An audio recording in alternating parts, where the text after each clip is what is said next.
Terrain, first, thank you for having me back again. I think I was on your show, you were on my show, and then we've been communicating quite a bit. And so thank you. It's an honor to be back on your show.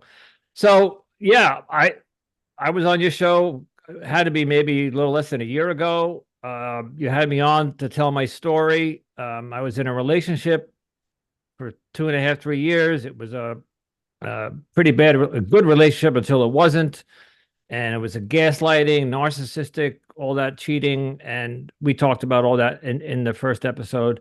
And I started a podcast because I felt that I needed to vent and to heal. And that's what I did. And the podcast did that. And I never expected it to actually go anywhere. And not only did it go and grow legs and become what it is today, because I'm in my second season now. I have over 160 episodes. It's now has a second show that spun off from it. And the story behind that is I had somebody contact me from London. So she I so my show was about romance and dating, and this woman contacted me from London and said, there's this organization called Twin Flames Universe, and they're based in Michigan, and they're a cult.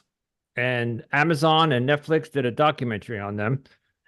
They're run by Jeff and Shalia. They're a couple with a baby, and it's a scam thing where you join and they take your money and whatever. We can talk about that some other time. If people haven't heard about them, they're all over the internet.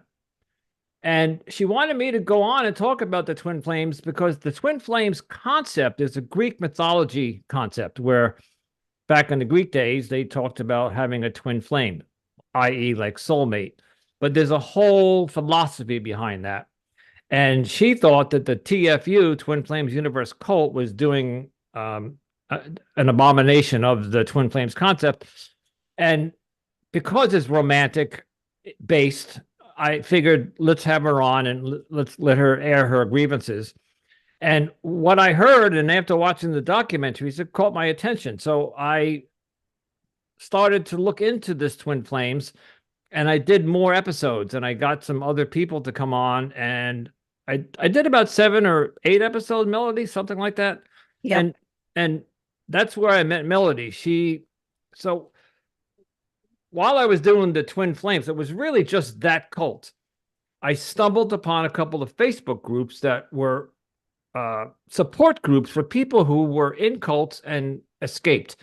And once you're in a cult, if it's a really heavy cult, it's very difficult to get out. And Melody got out and she started this Facebook support group for other people. And that's where I should say, fishing for guests. But here's the problem that I was experiencing. My audience wasn't happy because one week you were tuning in to listen to my story or maybe an expert on romance and dating. And all of a sudden there was this episode on a cult. And it started off to be romantic based, but then it got deeper and deeper into cults and it got away from my theme of my podcast. So after interviewing Melody and talking to Melody, I said, let's start a new show. So the new podcast is called Cultimatum. So it's ultimatum with a C. And I thought that was clever. I don't know where and how I came up with that, but it's almost like if you're in a cult, there's an ultimatum to stay there or whatever. It's a play on words. Yes. And Melody, I asked her because I have no experience as being in a cult and I don't have that perspective. So I could host the show, but I felt as if I wanted to have somebody who had been in a cult, and Melody can tell her story of being in a cult and then getting out of a cult and what happens and the trauma that these people go through, these poor people that when they get out of cults, some of the stories, Terrain, I have squirmed in my chair listening to some of the stories that they have endured while in the cult and endured when they got out. And some people are even 5-10 years out of the cult and they're still struggling. So I asked Melody to come on and do do the podcast with me. And we did. We launched that maybe 2 months ago. We're up to 15 episodes. And in that short time, we have over 500 downloads already. And people in the podcast world don't know, that's pretty good for a startup, independent. We're not sponsored by anybody. I don't have any money, any backing, any financial backing. And Melody, I have to say, she's pulled her weight. She has done a lot. I initially just wanted her to come on to, as we interview a guest, she could know what questions to ask. And I'm not known for my finesse. So people know me on my regular podcast, my other podcast, my weekend rant. Sometimes I can be pretty abrasive. I wanted Melody to be that buffer, so I don't ask the wrong questions or I think you understand what I'm trying to say. So, and Melody has done that well. And then she's taken on more responsibility. Now she does the cover art. She sets up the episodes. So all I have to do is edit them. Anyway, and she does a lot of the recruiting. She finds the guests for us. So it's truly a partnership now. It started out to be, I was going to run it and just once a week have Melody show up and do a recording. But now she and I are almost every day talking. And yeah, at least every other day, if not 3-4 times a week. Yeah, we scheduling, pretty consistent communication with scheduling and all that stuff. So yeah, and we set up an email, and she monitors that email, and she'll send me, I got an email today, and like we got one this morning from somebody. There was somebody reached out to us, would like to be on the show. And anyway, and then you mentioned something earlier about the hip replacement. In the midst of all this, I've had my right hip replaced 2 weeks ago. 2 weeks ago today, actually, May 22nd. I went in. I've had my left hip done 10 years ago, and now the right hip decided it was time to join the left hip and go into the hip cemetery, whatever. So yeah, I'm home recovering from hip replacement surgery, and I'm doing well. Yes, and I want to say that I wish you a speedy recovery, because injuries, surgeries, and replacement of anything can be a difficult road. And you mentioned that you found a lovely co-host now by the name of Melody, who's had this story that she survived cults. And I know that the both of you together are speaking about something that I believe needs a lot of attention. So Melody, when it comes to you surviving cults, surviving this type of lifestyle, bring us up to speed. Like, identify what a cult is and how did you initially get involved in it? Okay. A cult is a group that, and a cult is not necessarily religious. We like to emphasize that. A cult can be religious, but it isn't always religious. It can be spiritual. It can be a self-help group, a meditation group. It could be political, all different kinds of cults that people can get involved in. But a cult usually, not always, but usually has a charismatic leader, and it usually is ultimately controlling and isolating of its members, meaning that they try to control the information that they get. They try to control the people that they see and talk to. They try to control behavior. They try to control their emotions. All of those things are, and usually it starts out slow. So, because like Andrew and I both always say, nobody wakes up in one morning and says, I think I'm going to join a cult today. You never are joining a cult. You're joining a religious organization or a self-help group or, something like that, something that seems innocent on the outside. Seems so benign. You don't know you're going into a cult when you join it. And for me, mine was religious based. And I went in when I was young with my family. I was 15 when I joined with my parents and my younger sister. And the name of the cult that I was in was called the House of Yahweh. It's based out of Abilene, Texas. The leader, it was Israel Hawkins. He did die a couple of years ago. He was older. He's 87, but the cult is still running. They are still, it's like most of the members doubled down. And because, you always have that hope when you come out of a cult that when the leader goes, that the whole organization will dissolve. But unfortunately, that doesn't usually happen because the brainwashing is so deep that people need more than just the leader to die. Because then, now he's just kind of like a messiah to them, So, so I got involved at 15. I was engaged to the leader's son by the time I was 16. I was married by the time I was 18, had a child by the time I was 19. So it all, I mean, that's those all pretty young, went pretty fast. It seemed like an eternity at the time, but it went pretty fast. When I look back on my life, it went very fast. And there and one of the here's an example of some of the control is that I never saw a doctor or went to a hospital when I was pregnant with my son. And this was my first pregnancy. I only saw midwives and I had a home birth. And that baby was 9 pounds, 4 ounces, which most likely in a hospital, that would have been a C-section birth. And I was 16 days overdue. So most likely they wouldn't have let me go that far overdue, first of all. And they probably would have induced labor before then. And if he had been that big, and they would have done an ultrasound and said, this baby's too big. So I wouldn't have been in labor for 48 hours. So that was a scary situation for my whole family, traumatic for my whole family. My dad wasn't allowed to be in the room. He was outside the door. And he could hear that I was in distress. And he kept saying, just let me take her to the hospital. Let me drive her to the hospital. And they said, well, you're not her head. You can't make that decision. That decision has to be made by her husband.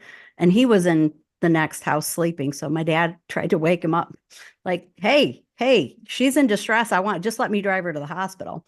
But by then I did end up having him. And, we ended up both being okay. I mean, when they took my face and told me we're going to call 911 if you don't get him out in the next push, I was like, okay, I'm just doing everything I got to do to get this baby out. But it was traumatic. And my sister, who was 2 years younger than me, witnessed it. And it was very traumatic for her. So that was kind of a crazy part of my story. But I got out because the leader essentially, and this was right around the time my son was born, they started teaching multiple marriage. And the multiple marriage teaching essentially came from the fact that my father-in-law, because I'm now married to his son, so he's now my father-in-law, and he's also the leader, basically got caught cheating on his wife with the secretary, and basically said, I'm not cheating. I would never sin. I have done nothing wrong. And she is just another wife or a concubine. And I have done nothing wrong. I have nothing to apologize for. And that basically this is what everybody is going to be allowed to do now in the organization. And we all have to accept it. So in that aspect, I got a little lucky in escaping because I actually got excommunicated because I gave a lot of pushback on this multiple marriage teaching. And it was something that I struggled to accept. I believed that at the time that I needed to accept it. And so I was going back and forth between, okay, this is my religion. This is my belief. I have to accept this. And then the other half of me saying, I don't think I can. I'm a pretty jealous person. I don't think I want to share my spouse. So it was like this balancing act I was trying to withhold. And at the time, of course, my mother-in-law she was devastated when she found this out. So between her and my husband and my sister-in-law and brother-in-law, we all ended up getting excommunicated together because we were supporting my mother-in-law and we just weren't complying. And that looked really bad for him because we were his immediate family. And if he couldn't get his immediate family to accept this and comply with it, it was going to be really hard to get the rest of the congregation to accept and comply with it. So basically we became a liability to him and he had to cut us off. And I think he thought that maybe if he sent us these excommunication letters, that some, if not all of us, would come crawling back and begging to be welcomed back into the fold. Unfortunately, that didn't happen. We all just kind of looked at it almost as our free ticket out, our golden ticket, so to speak. So Sometimes, sorry to interrupt you, Melody, for a oh, bit, no, but no, go sometimes ahead. I've noticed in the cults that at least that I've read, like it reminds me of like the Branch Davidians in the States, where you have David Koresh and you have all these people. We have something called like Bountiful. It's called Bountiful in BC here in Canada. They seem to, especially the women, they seem to get them really, really young, like around the ages of, let's say, 14, 15, 16.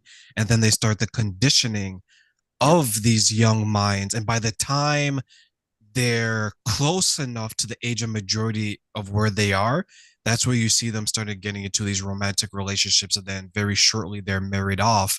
And then shortly after that, they do have children like you, right? It was 16, 18, 19. And Yes. then you have your 20s, you have to make a decision. So when you look at your story and you remember what happened around you, does that seem to be the common theme where they get them young, condition their mind so it's easier for them to accept what's going on and then to continue to live this lifestyle that may be contradictory in a way, but they don't necessarily second guess it because it's all that they've known for a number of years? 100% on spot, Terrain. 100%. Especially in doing this podcast now, I cannot stress how many similarities there are. We interview people and we're hearing about, these other cults. And I've said before on the show, do these guys get a playbook? Do they write to some organization and they all get the same playbook? Because when I hear about other people's experiences and the similarities to my own, I'm just like, how is it that they're all coming up with these same ideas? And they're not exactly the same, but there's so many similarities that it just seems bizarre that they're all just randomly coming up with these ideas. It seems like it's all by design.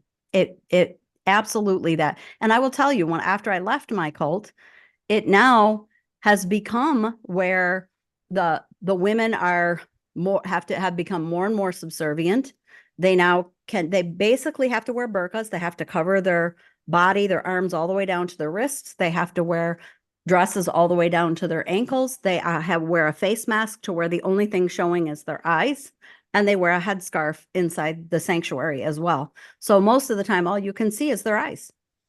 And they chase off the younger men end up getting chased off because the older men, because it's multiple marriage, they want the younger women. So all these older men and these elders want to they don't want the competition of young men. They want to chase the young men off.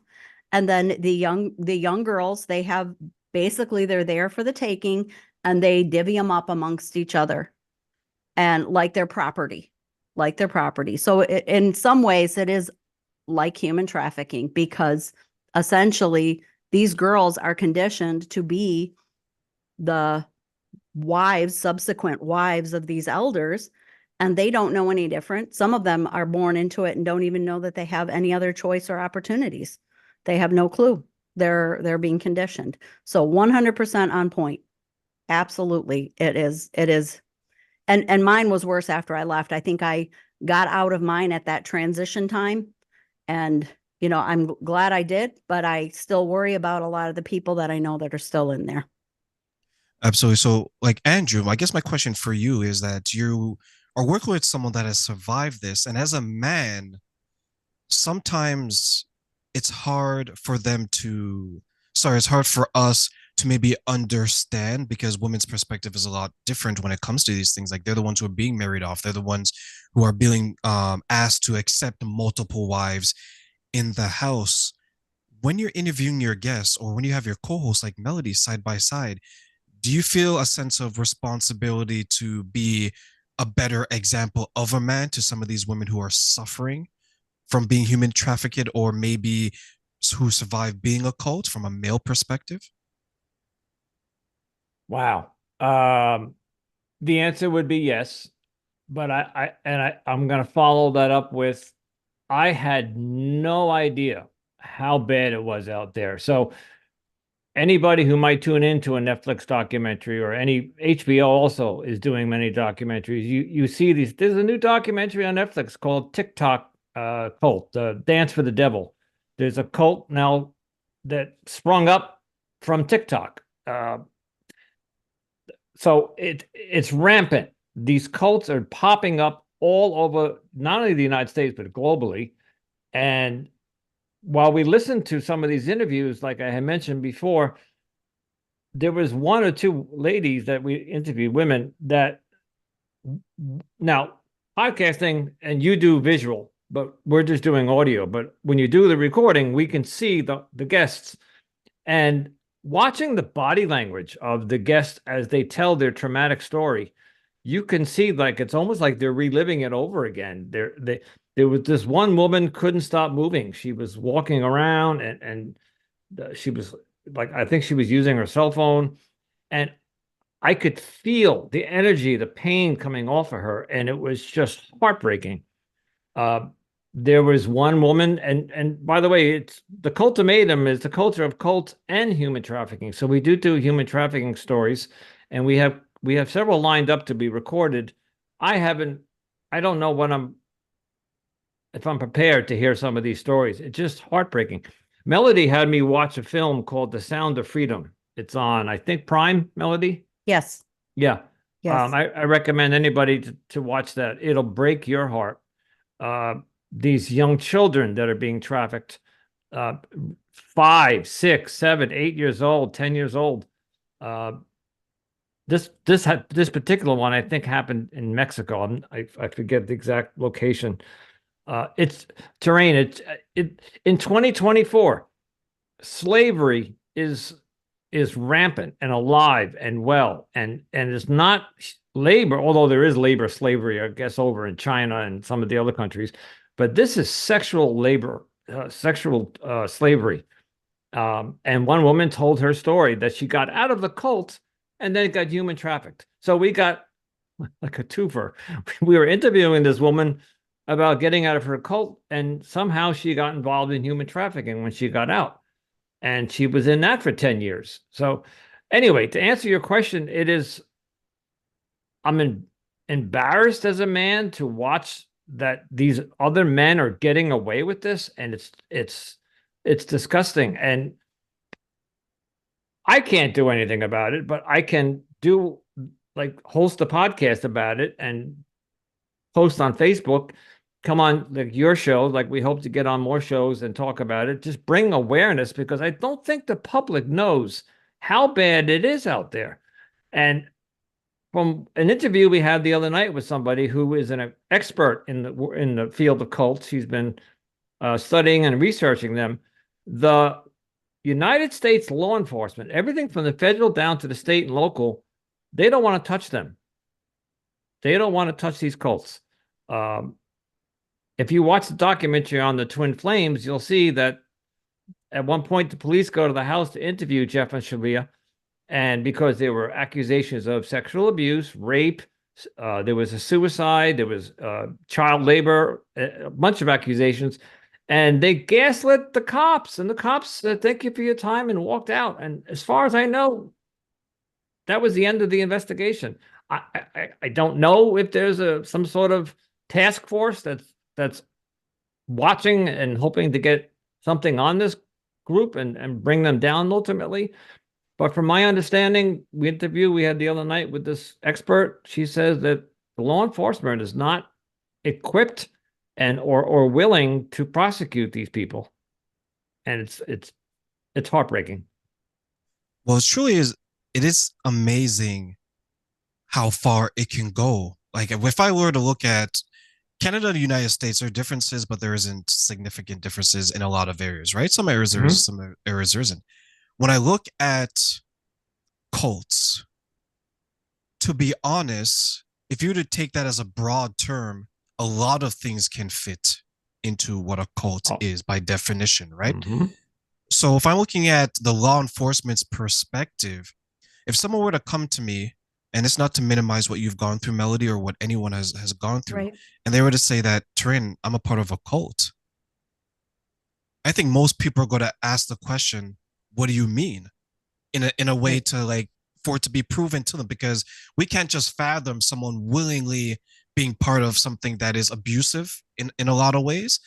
But I think that's exactly what it is, because if I were to look at children at 12, at 14, they're so malleable, their minds. Like you can pretty much condition them in such a different way, right? And then you throw in the aspect these days, and Andrew, you've experienced this on your show as my show as well. It seems the narrative these days is so many people emphasizing on relationships and dating, right? Correct. They're saying, well, women don't listen to me, men don't do this. Then you have the cults coming in saying that, hey, I can do this for you, which is what a lot of women want, but you have to give me this in return, which is a lot of what a lot of women will offer. So I can see maybe the attraction of why some people would stay, even though they're growing up in it, they're like, this doesn't necessarily make sense to me. But outside is scary. Here, it's the evil that I know. It's the evil that maybe I'm comfortable with, because that unknown evil, Andrew don't says that on his know. show all the time. Right? Stay I with the don't devil know you know. exactly, right? I don't know what to do. So you just mentioned it, Melody. You stay with the devil that you know. So what does that mean? And you've observed it, and you both have interviewed guests. Is it as, and we're simplifying it, is it simply like that where there's, I know this devil, I know this evil, I know how to handle it day to day. This other side, I don't know. It's scary. What if I'm not equipped? Is that why some people Go ahead, Andrew. stay in the abuse? No, well, I'm going to ask Melody to explain something. The cult leaders and the cults themselves, they brainwash you Yes. to scare you to, if you leave, Melody, you explained it better than I do, that if you Well, leave, what happens? Here's the thing.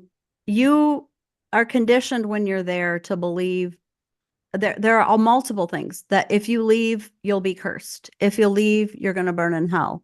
If you leave, you're going to be destitute and poor. If you leave, no one will help you. There are all these fear tactics, and they some of them use all of those. Some of you use some of them. Some of them, use more than that. And there's all these tactics out there, these fear tactics, that you become so afraid of the outside world, which is the reason that they want to keep these people isolated. They don't want them, don't go on the internet, don't watch TV or movies, don't read the newspapers, don't do any of that, because they don't want them having exposure to the outside world, because they might start that critical thinking process where they might actually start second guessing, am I really here? And is this really where I want to be? Am I here by my own free will, or am I here because I believe I have to be here, or I need to be here? And that process of coming out, now I will say, even though I was getting ready to leave and I was excommunicated, I did go through that difficult process when I left. For example, one of the teachings that was there when I was in there was that you don't do anything on the Sabbath except basically pray, sing. I mean, we couldn't cook. We had to cook all of our food, before Friday night sundown, and we could only reheat food on Friday nights and all through Saturday until the sun went down again on Saturday. And we did not do any work at all. And the first time when I got out that I was scheduled to work on a Saturday, I had a complete panic attack. I had to call and quit my job. I was in hysterics. I was crying. I was like, oh my gosh, should I go back? Maybe I should go back. I'm going to burn in hell. I was scared to death that if I went and worked on the Sabbath, Saturday, that I was going to die. Essentially, that's how serious it was to me at that point. And that was, the brainwashing was so deep that I literally could not function and had to call in and quit. And you just become so conditioned to believe that. And they put that fear in you. And whether it's real or imagined, they don't really care whether the fear is real. Because even when I started doing the support groups, I, for a while, was afraid. Is somebody following me? Do they know I started the support group? Are they after me? And I spent a few months being somewhat paranoid of that, looking over my shoulder constantly, until I finally got to a point where I'm like, I don't think the fear is real. I think they want me to believe it's possible they could be following me, or possible it could be real. And in some cases, it is real. In my case, it wasn't. So and it works in their favor either way, right? Whether the fear is real or perceived, you still are under this oppressive thought process that might control your behavior. And that's what they want. Essentially, they want to control your behavior, and they want to when you leave, they want to be able to control what you share about the group because you now know information. And one of the things that my group started doing after I left was people coming in, they changed it and everybody had to give recorded confessions. And that was because these recorded confessions were then used to essentially blackmail people that we're going to let all your deepest, darkest secrets. If you tell our secrets, we're going to tell your secrets. So they want to get your secrets because then they know. And if you know it's all recorded, I know Scientology is one of them that does that. They want to have that, blackmail that information so that they can use it against the people when the people that leave, the fallaways, as they call them, or I can't remember what the Scientologists call them, but that was what we were called when we left, fallaways or heathens, one or the other. And Terrain, Those we have, Jezebels. Terrain, we have been trying to get somebody to come forward from the human trafficking side, and there are several, we're talking to them on either Facebook or emails, and they're afraid to come forward. If you escape a human trafficking ring and you survive, they will come after you. And there is one woman that we know that her life has been threatened multiple times because she does speak out. She formed a support group, and yet they're still trying to kill her. And so it's much darker and deeper than I ever imagined. And Obviously, I think they work the same as cult leaders. I really do, Oh. Andrew. I think they use very similar tactics. sure. Just like we've talked about the parallels of a controlling, abusive person in a relationship. Essentially, you're kind of in a cult of one when somebody's Correct. gaslighting you, lying to you, trying to control everything that you do. It's I got agree. that other component in Yeah, there. it's interesting to see, and that's what I was going to propose. It's interesting to see the similarities between an abusive, toxic relationship, one-on-one, Yep. and the cult, the way you guys describe it. Like if I look at the people who've shared their abusive stories, it's all about that. It's the gaslighting, Yep. the confusion, thinking, making you doubt your own reality. It's the conditioning, saying that if you leave me, you're not going to be able to succeed out there. The name calling. And when you mention human trafficking, I've spoke to a few people about that, and I can share their details with you if you guys want to connect with them Sure. as well. Certainly. They had something similar to your story, Melody, where they felt powerless in a way, but there's a point in it, and this part was actually scary for me, where they accepted what was happening to them. It was no longer being seen as bad, it was being seen as indifference. And I think that that part was scary, because then what was happening to them, there was less resistance, but after a while they had to go back and say, wait a minute, I'm forgetting how bad this actually is. And I think that's where the power of those who would traffic humans is that they eventually break you down to accepting what's going on, and then you have to make a decision for yourself. Okay, do I just continue going with this, or do I just stop and say, hey, this is wrong? Well, let's not forget that in human trafficking, they often use drugs and get them addicted to them. So they use, like, heroin, for example. They get the women addicted to heroin. So if they leave, what is that syndrome when a victim of a kidnapper actually becomes friendly with the kidnapper? I forget what it's called. Give me a minute. Stockholm syndrome. Thank you. Thank you. Yeah. That comes into play here. So many of these victims in cults or human trafficking have the Stockholm syndrome because they were conditioned or gaslit or brainwashed into thinking it's, again, back to the devil, it's better to stay here because I don't know what's out there. If I leave here, I have no money, I have no car, I have no place to live. You may or may not have family because they were disconnected from you a long time ago.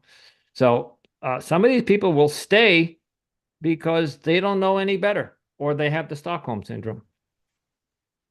I wonder how many people stay despite someone trying to open up their eyes. Like Melody, have you like what you went through? Is there people, I don't know, maybe not now, but I'll leave it up to you. Are there people that you think about and you knew there was a possibility that you can get them out of the life versus some other people who are so into it, they're like, Melody, I don't even want to hear what you're saying. I can tell you that my grandparents tried to get us out, my parents, myself and my sister, and they were telling us, you guys are in a cult. And we were very resistant to that word. We were like, no, we're not. We found the one true religion, and you guys just don't understand because you haven't been called. You're not one of the chosen. So they make you feel very special. And so you have this little complex that you're so special that you're one of the 144,000 written of in Revelations, and you're going to be saved, and the rest of the world's going to suffer through all of the horrible tribulations and, nuclear war, all of that stuff, starvation, pestilence, diseases, but we're all going to be protected. You're going to be protected because you're in the right group with the right people. And there were people who tried to tell us that we were in a cult, and we were like, you don't know what you're talking about. You don't understand what we know. You aren't part of this elite group, so you don't know because you aren't chosen. And I think for me personally, it had gotten so bad, and I had felt that I was being so targeted and ostracized within the group that it actually had gotten to the point where I thought, I might go to hell if I leave, but I also feel like I'm already living in hell here. So I think that I'm willing to risk it because I feel like I can't live in this hell anymore. And if this is really what the kingdom of heaven is about, I don't think I want to go there. That's where I'd gotten. And that was when I knew I was ready to mentally leave. Now, to physically leave took me a little longer, because when you first mentally wake up, you have this cognitive dissonance where you've got to figure out logistically, how do I get myself physically out of this situation? And so you have to then play the role of still being under the spell, so to speak, like you're still drinking the Kool-Aid, but really you're not. And you have to pretend until you can figure your way out of it. And that is really the most difficult part when you're transitioning out of a cult, is when you want to leave, you need to leave, but you don't know how you're going to do it. And that could be so scary. Like, oh, yes.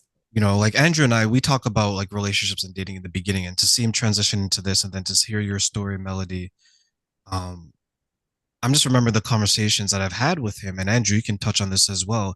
The similarities are scary in regards to when you look at the trauma and how it could be linked, because you raise a good point, Melody, where you're saying that mentally you're prepared to leave, but physically you're still not there yet. Yes. Right. And for you, Andrew, when you're hearing these stories, I know that you mentioned the shock of, I can't believe this is happening, which a lot of people probably can't believe that it's happening. But two, you mentioned in our interview today that you're not making a difference, but raising the awareness and having the conversations, you definitely are, because Melody's story has reached one more person through you, right? And it'll continue to reach other people. How do you think the both of you having these conversations is changing the world for the better, or at the very least impacting the world in a better way? I'll go first. Get the podcast is a safe haven, a place for survivors of human trafficking or cults who have been lucky enough to get out, to heal. A lot of them are still have PTSD. They're still traumatized. They're in hiding. If you look at some of the Facebook groups they're on, they don't use their real names, of course. And so for me, it's just to give them a place to come and talk about. So as I said before, my podcast I started because I was hurting. I went through a relationship, and yes, relationships and cults can be very paralleled. The woman that I was with for almost 3 years, for half of that time, I was happy, and the other half, I didn't know how to get out, but I knew I had to. But it took me 18 months to finally walk away.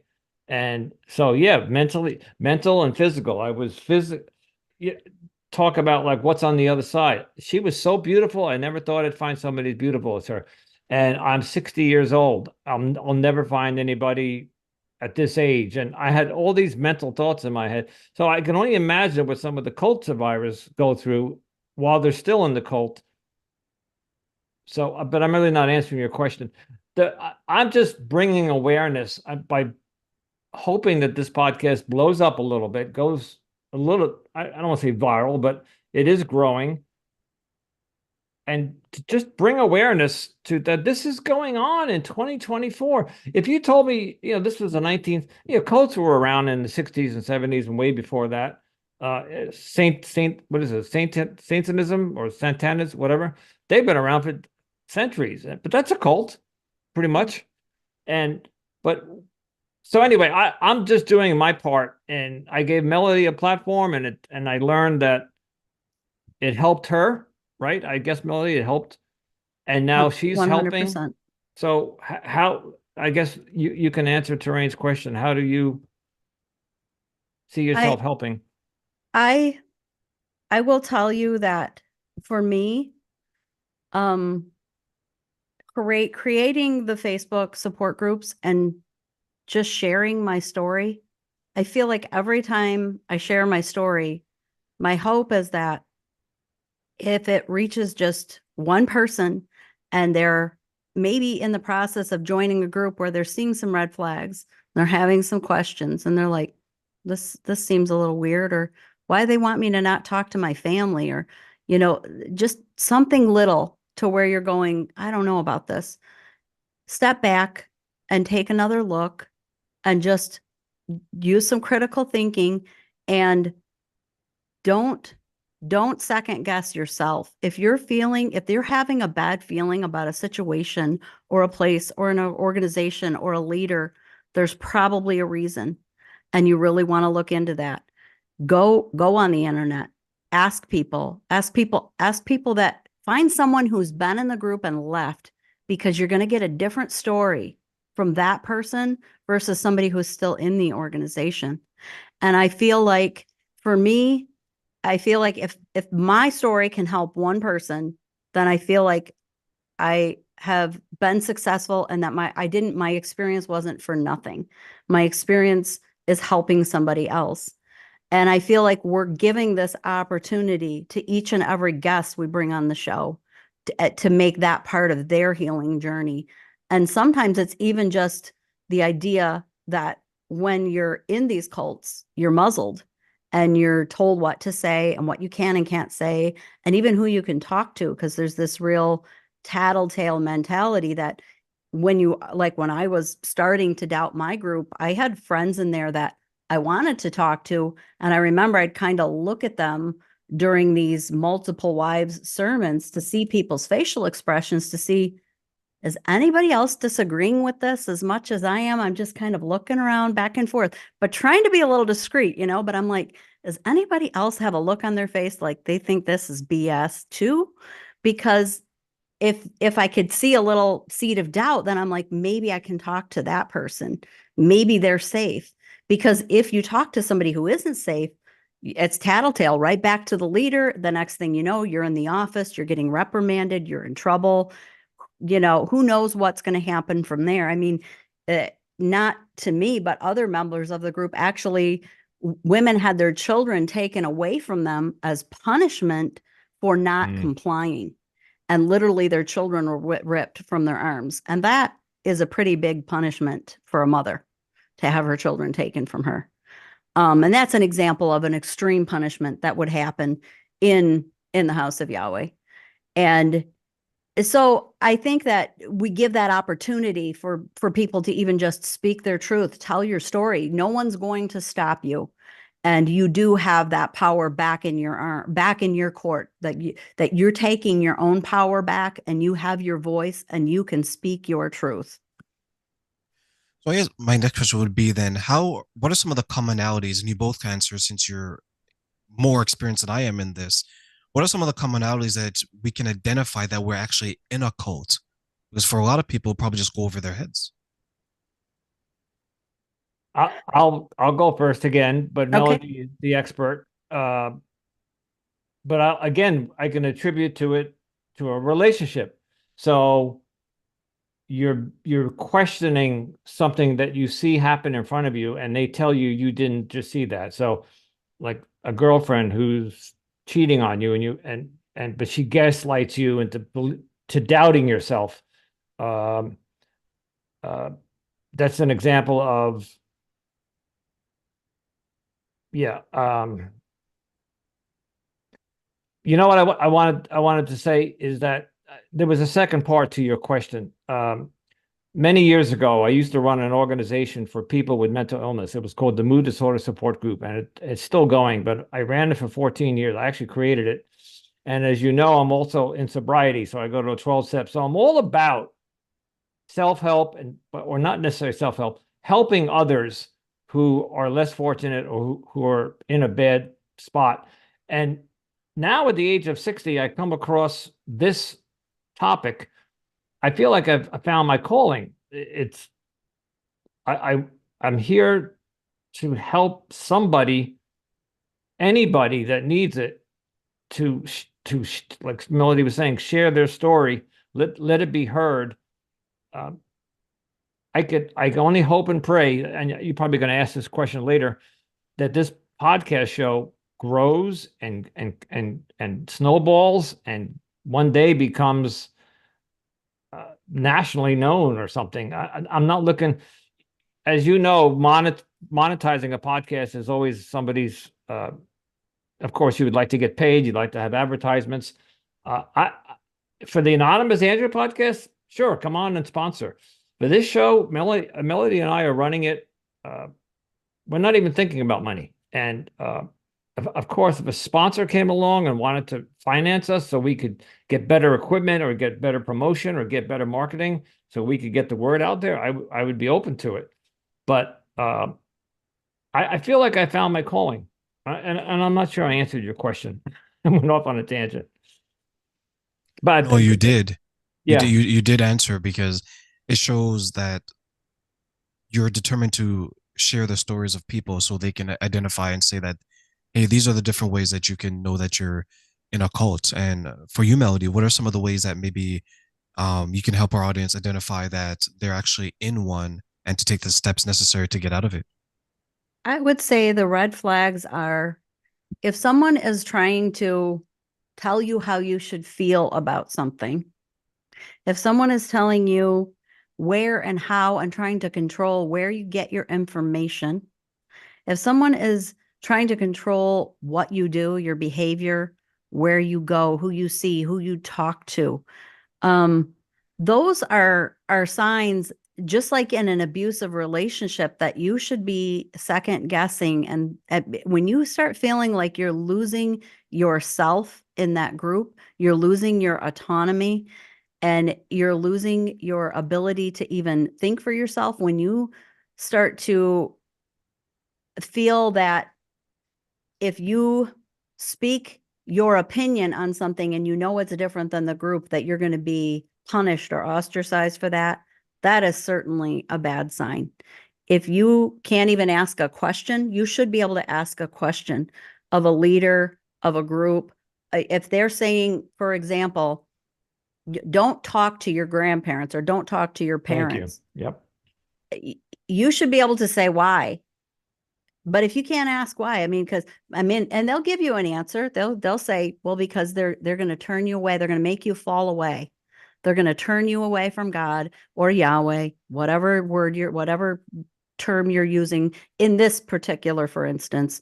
They're going to turn you away and they're going to make you fall away. So, and you know, an example for us, something that divided my family was that we no longer celebrated holidays. And not only did we not celebrate holidays, meaning we no longer were celebrating Christmas, Easter, Thanksgiving, birthdays.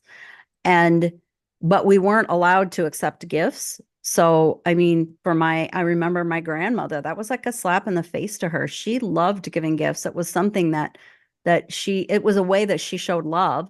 And she felt like we were basically rejecting her love by saying, well, we can't accept a birthday gift from you. No, that's a hurtful thing to do.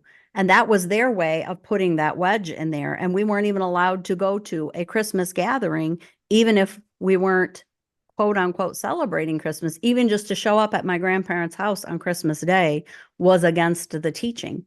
And that was, something we should have looked at as a red flag, because it was a way for them to get a wedge and put a division in between us and our family, the rest of Melody. our extended family. Melody, how many years was it before you put a Christmas tree up in your house after you got out of the cult? After I left, the brainwashing was so thick that I did not put a Christmas tree in my house for 17 years. I still believed, and I've told Andrew this, and I've said this on the podcast before, that I still believe it's pagan. I just don't think I'm going to burn in hell for it, and I don't think it really matters that much. But for 17 years, I did, and it took me a long time to deprogram that out of my mind before I could relax enough to feel like I could put a tree in my house and that was okay.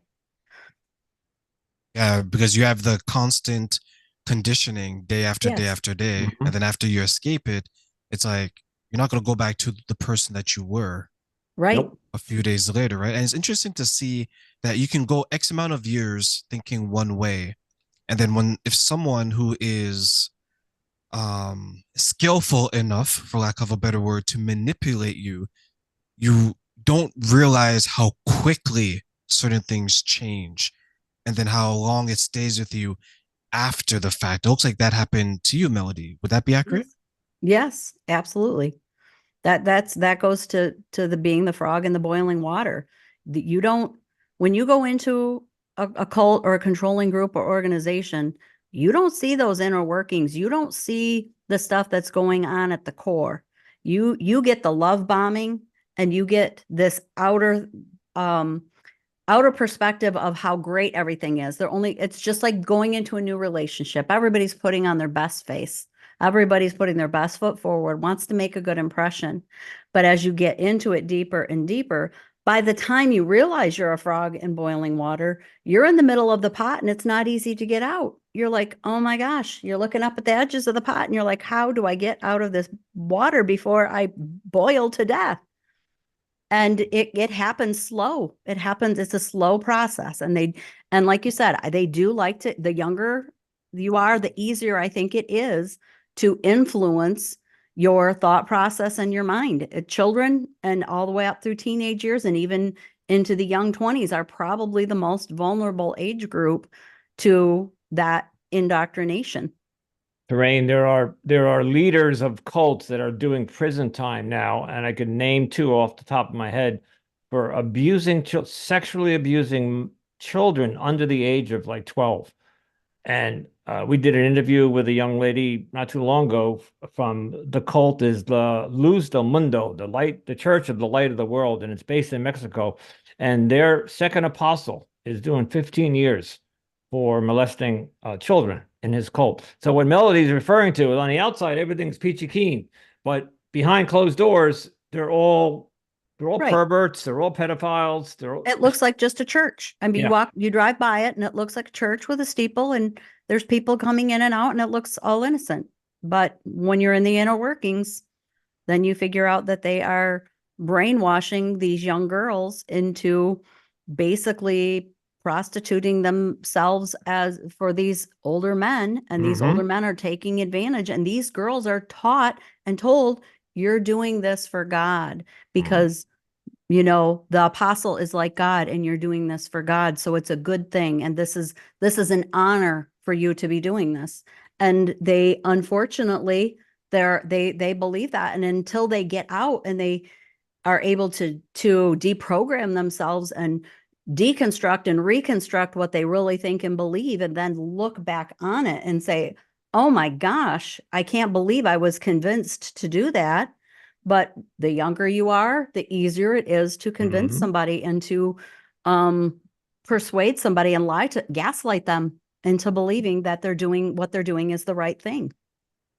And who doesn't want to not disappoint someone that is built up, that is full of love, that has given you this blessing of this earth, this family, this air, this sun, this oxygen, right? And I think a lot of people misrepresent someone's faith in God or religion in general to do these kind of things, because at the core of every religion, I still believe that it's love, and it's, I want to treat you in a manner that is better than the way that I would treat myself. And some people, they pervert that, as Andrew mentioned. They twist it, they use it to say that this person has all this love for you, but you have to do this, because if you don't do this, they're going to start taking away the Yep. love, right? And who Mhm. doesn't want to feel love, especially if you grew up in a situation where maybe you didn't feel as loved as you wanted to be, or you're very young and you're like, the world is in a confusing place. But this person has Right. told me that they're going to make me feel good. They're going to guide me. And under that tutelage, you can find yourself in all kinds of difficult situations. Yeah. In the back of my mind, I keep, because Twin Flames Universe was the first cult that I researched and investigated, and that's not a religious cult. There is no, although Jeff will say that he's Jesus Christ, it's a cult about romance. They want you to join. Their whole marketing scheme is, we'll help you find your twin flame. So if you're going through a heartbreak and you just broke up, or you just can't seem to find a girlfriend, boyfriend, people join Twin Flames organization because they're promised, for $8,000, we'll teach you how to find your twin flame. And if that fails, which most of the times it does, because they don't teach anything, or they're not teaching, but you get the idea. They will assign a twin flame to you. And there's several documented where they told, so Terrain, you and I are in twin flames and we can't find our mate. So Jeff says that we are mates, but I am the female energy. So I have to go have trans surgery. This is what he's doing. And people are doing it. They're going and having mastectomies and having their parts removed so they can become what Jeff thinks that you should be. So it's not always religion. Okay, it gets me sick just thinking about it. I'm sorry. It's sick. Yes. Basically, really what it boils down to is that it's the brainwashing. It's whatever they Yeah. want you to comply with or believe.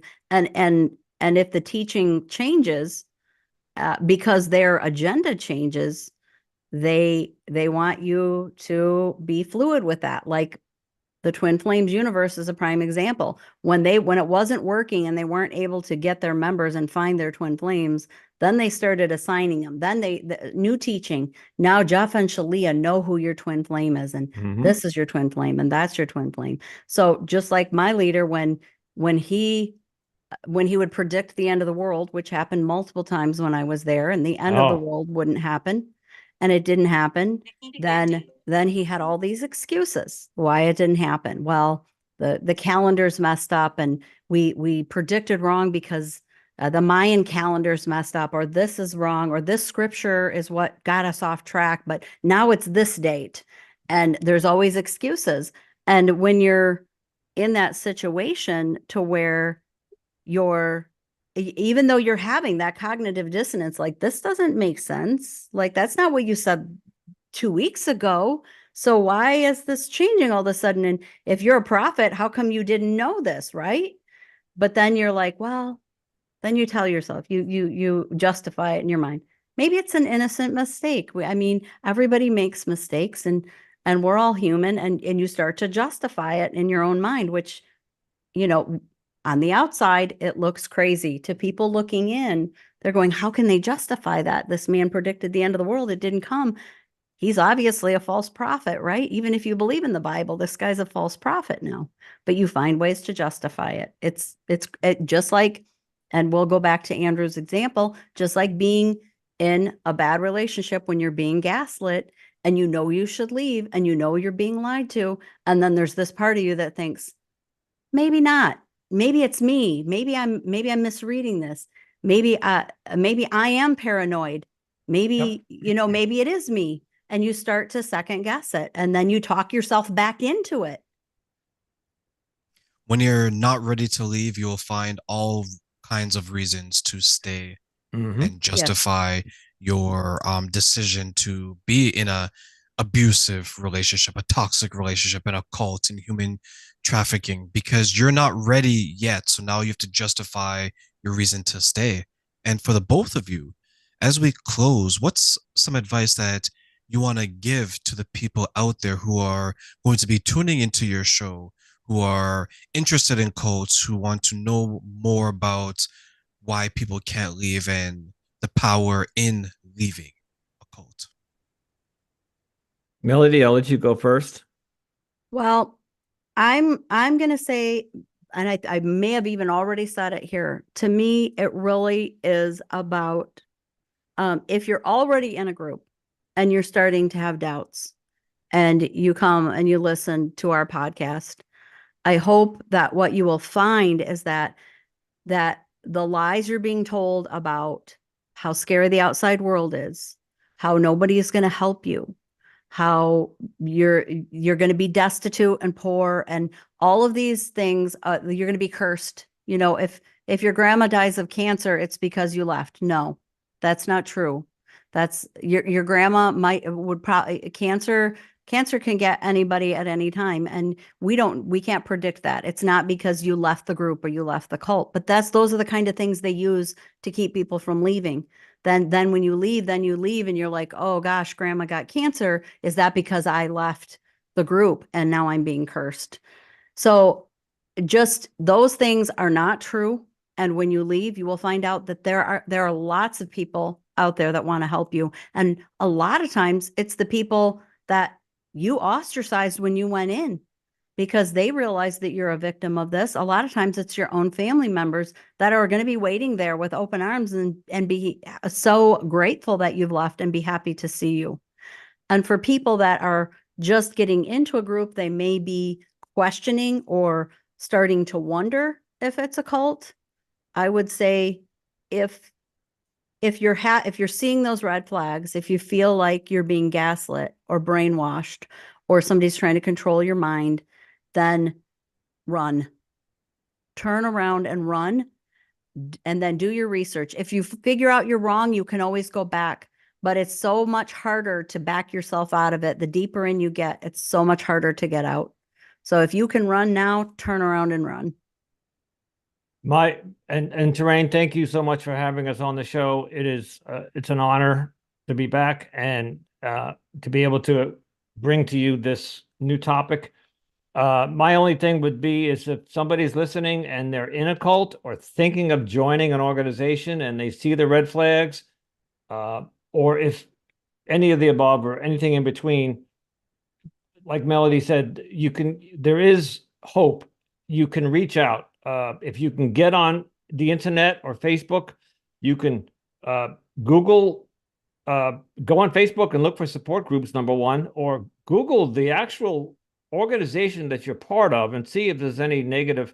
A lot of times they're not going to have access to the internet, but let's say they do. Let's say they can get a hold of a cell phone. And I would find it hard to believe that anybody listening to this in a cult, because they wouldn't be able to listen to it. But get out if you can, and there is hope. And Melody and we have many people on the episodes showing that there is life on the other side of a cult. There people have gotten out and they're living normal lives today. It's rough. The transition is hard, but it's possible, and we're here to support you.